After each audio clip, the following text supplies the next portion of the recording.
Ekadashi special రవ్వ లడ్డు.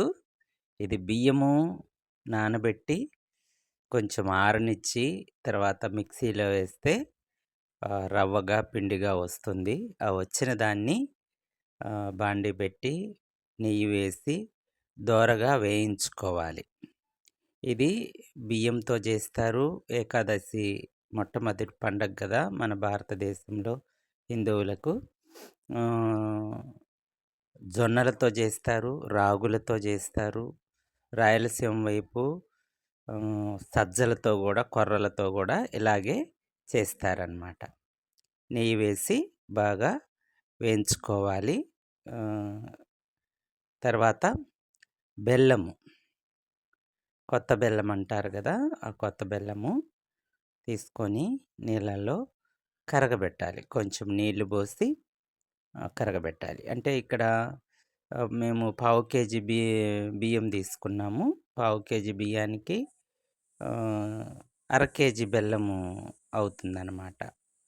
పాకం రానవసరం లేదు, కానీ నీళ్ళల్లో వేసి కరగబెట్టాలి. కరగబెట్టిన దాన్ని ఏం చేయాలి అని అంటే, ఇలా కరగబెట్టిన నీళ్ళు ఏదైతే మనము వేయించి పెట్టుకున్నామో దాంట్లో కలపాలి.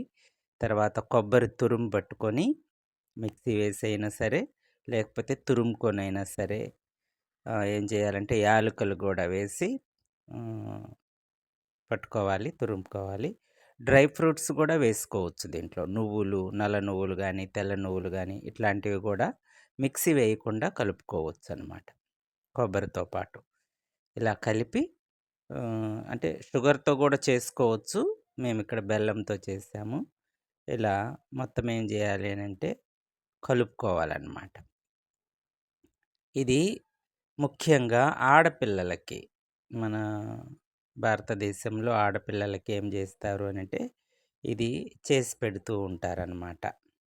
ఎందుకు అనంటే నడుములకి, ఎముకలకి మంచి బలం ఈ ఏకాదశి స్పెషల్ లడ్డు. కాబట్టి ఎక్కువగా ఏం చేస్తూ ఉంటారంటే ఆడపిల్లలకి ఎక్కువగా పెడుతుంటారు. మగపిల్లలకు కూడా పెడుతూ ఉంటారు. పెళ్ళైన కొత్తలలో కొత్త అల్లుడు, కొత్త కోడలు అంటారు కదా, అలా అల్లుళ్ళకు, కోడళ్ళకు కూడా ఇలా చేసి పెడుతూ ఉంటారు. ఇవి దగ్గర దగ్గర 15 డేస్ వరకు నిల్వ ఉంటాయి, చెడిపోవు. ఆరోగ్యానికి మంచిది. రోజు 2 తినొచ్చు. అరిగించుకునే శక్తి ఉంటే రోజుకు 2 లడ్ల చొప్పున తినొచ్చు. ఉదయం పూట, సాయంత్రం పూట అలా తినగలిగితే మంచి ఆరోగ్యం. Thank you. లైక్ చేయండి, షేర్ చేయండి, ఆడపిల్లలకు పెట్టండి.